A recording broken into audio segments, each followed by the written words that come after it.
Hey YouTube, what is going on? Welcome to Brandon's Garage. Today I'm working on my 2012 Nissan Altima and I'm replacing my alternator along with my Serpentine belt. So basically I'm going to be going through showing you all the parts basically and tools that I end up using. There will be a link below for everything that I end up using along the way. Whatever tools you might be missing, you can go ahead and get those.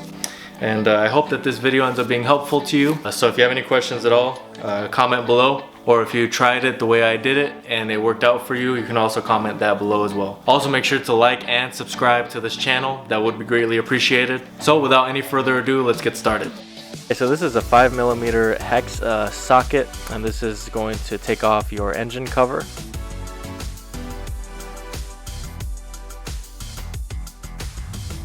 Okay, once you take off the engine cover, you're going to have access to the alternator and all the different bolts that need to come off.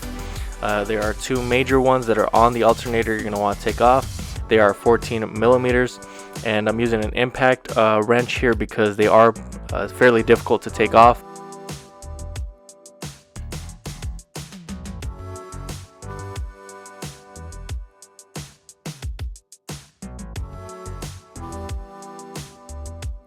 There's that top 14mm, and then of course there's another 14mm bolt at the bottom that's a much longer one, and so that one is also going to take some time. So I highly recommend that you get yourself an electric ratchet, which I did end up using for the bottom bolt, and I will link to the one I used in this video down in the description below.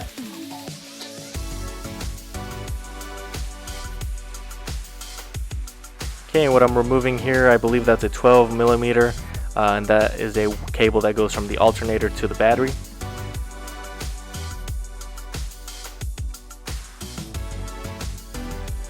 Now there's this bracket on the side. There's a 10mm bolt that you need to take out. That's on the alternator. You probably should replace that onto the new alternator just to keep things kind of coherent. Okay, and this is your bottom 14mm bolt.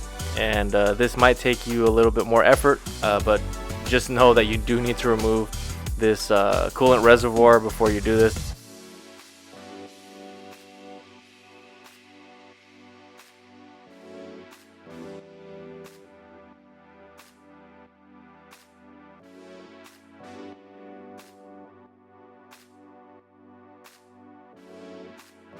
Once you remove this final bolt, you can then remove the alternator up out of the engine bay.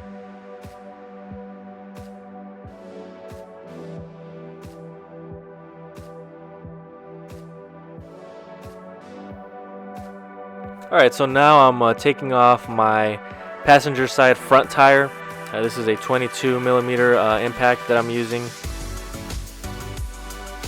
So you're going to want to remove this tire because this is going to help you install the new Serpentine belt.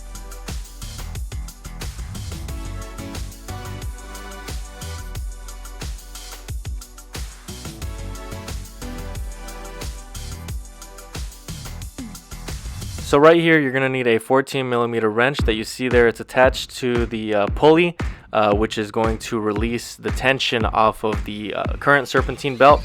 That's how you're able to take this off, and then that's also going to help you to put on the new Serpentine belt. This can be a hassle, so just make sure you wear gloves with this because you don't want to be banging your hand.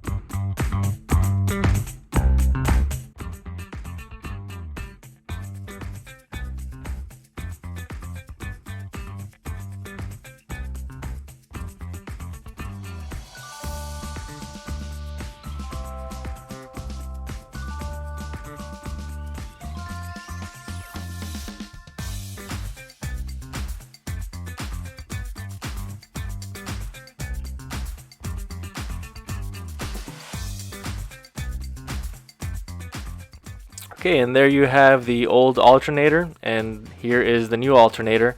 You can see that the other one was banged up quite a bit, and it was also, just getting older, needed replacing, and so this new one will run everything much better.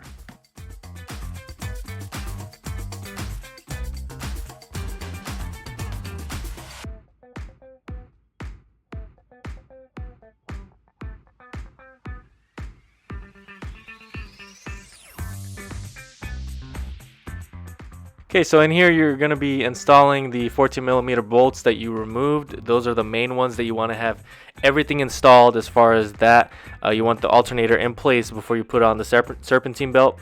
If you miss putting in one of the bolts, let's say the top one, and it's hanging, it's not going to be easy and probably not possible really without damaging something in the engine bay to lift it to the point where you need it. So have everything installed. Install your serpentine belt.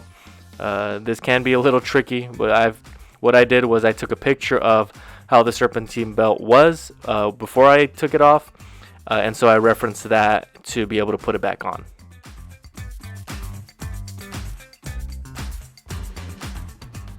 So at this point I'm just replacing all of the bolts that I took off, putting everything back together, and make sure everything works. Make sure you run everything before you really put everything, including the tire, back on, because it could be that you missed something.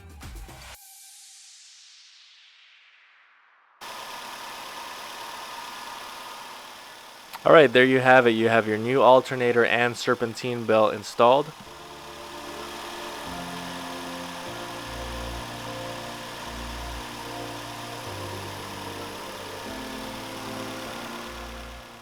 Again, there will be a link for this alternator, for the serpentine belt, and then another section with all the tools that I use. There will be links for everything so that you can reference that and you can use that as a resource.